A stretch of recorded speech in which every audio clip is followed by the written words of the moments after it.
একটা ঘটনা আমার মনে পড়ে গেছে, কষ্ট না লাগলে আমি আপনাদেরকে বলবো। ইমাম আহমদ বিন হাম্বল রাহিমাহুল্লাহ, মুসনাদে আহমদ, যেখানে 40,000 হাদিস সংকলন করা হয়েছে, এত বড় মাপের ইমাম আহমদ বিন হাম্বল রাহিমাহুল্লাহ, খুব মন দিয়া ঘটনা শুনেন। বুড়া বয়সে তিনি এক সফরে বের হলেন, নতুন এক এলাকায় গেলেন। ওই এলাকায় গিয়ে একটা মসজিদে তিনি মাগরিবের নামাজে শান নামাজ আদায় করলেন। মনে মনে ভাবলেন, নতুন এক এলাকায় এসেছি, কার বাড়িতে গিয়ে উঠবো, কাউকে তো আমি চিনি না। সিদ্ধান্ত নিলেন এই মসজিদেই তিনি আজকের রাত কাটাবেন। ফজরের নামাজ পড়ে তিনি আবার পথ চলা শুরু করবেন।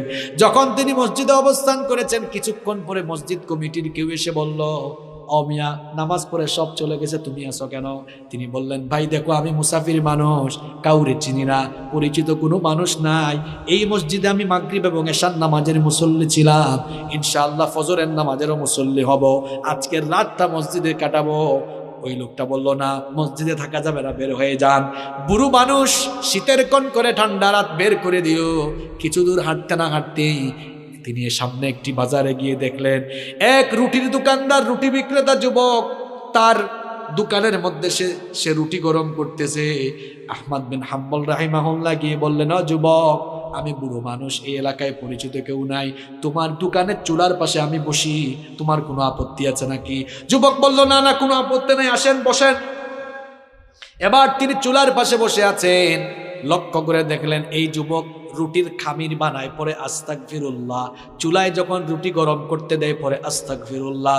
রুটি যখন নামায় তখনও আস্তাগফিরুল্লাহ। রুটি বিক্রি করে হাতে টাকা নিয়ে বলে আস্তাগফিরুল্লাহ। কেশে রাখে তখনও বলে আস্তাগফিরুল্লাহ, অর্থাৎ শুধু পরে আস্তাগফিরুল্লাহ।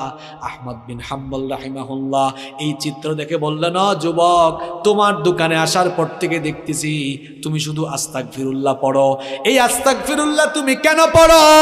যুবক তখন বলল, ও মুসাফির, শোনো, আমি তো ইবাদতের খুব একটা টাইম পাই না, চিন্তা করি যতক্ষণ ব্যবসা করি সময় কেন নষ্ট করব, আস্তাগফিরুল্লাহ আস্তাগফিরুল্লাহ জপে জপে আমার টাইমগুলারে কাজে লাগাই। তখন আহমদ বিন হাম্বল রাহিমাহুল্লাহ বললেন, এই আমল যে করতেছো কোনো লাভ হইছে কিনা? কয়, অবশ্যই লাভ হইছে, লাভ না হইলে কি আমল করতাম নাকি?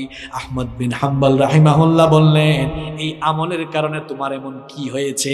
যুবক তখন বলল, এই আস্তাগফিরুল্লাহ প্রতিনিয়ত জপার কারণে আমি মুস্তাজাবুদ দাওয়া হয়ে গিয়েছি। আমার বাবারা, আমার ভাইয়েরা, মুস্তাজাবুদ দাওয়া মানে হলো ওই লোক, যেই লোক আল্লাহর কাছে হাত তুললে আল্লাহ কখনো তারে খালি হাতে ফিরাইয়া দেন না।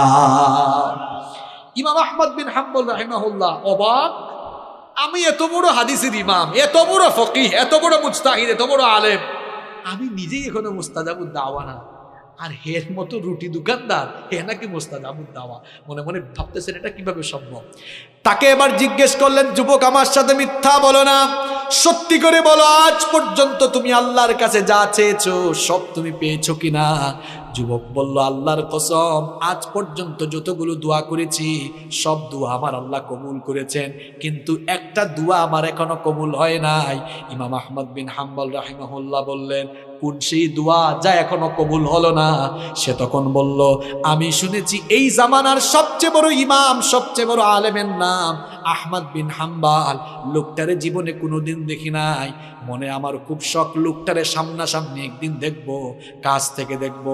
আল্লাহর কাছে বারবার দোয়া করি, আল্লাহ তার সাথে সাক্ষাৎ ঘটায় দাও, দোয়া করতে আছি এখনো কবুল হয় না।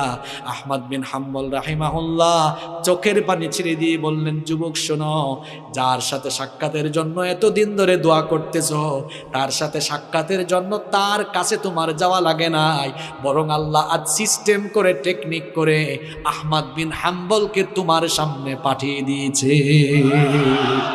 দেখেছেন, আস্তাগফিরুল্লাহ বাক্যটা ছোট কিন্তু পাওয়ার কম না বেশি?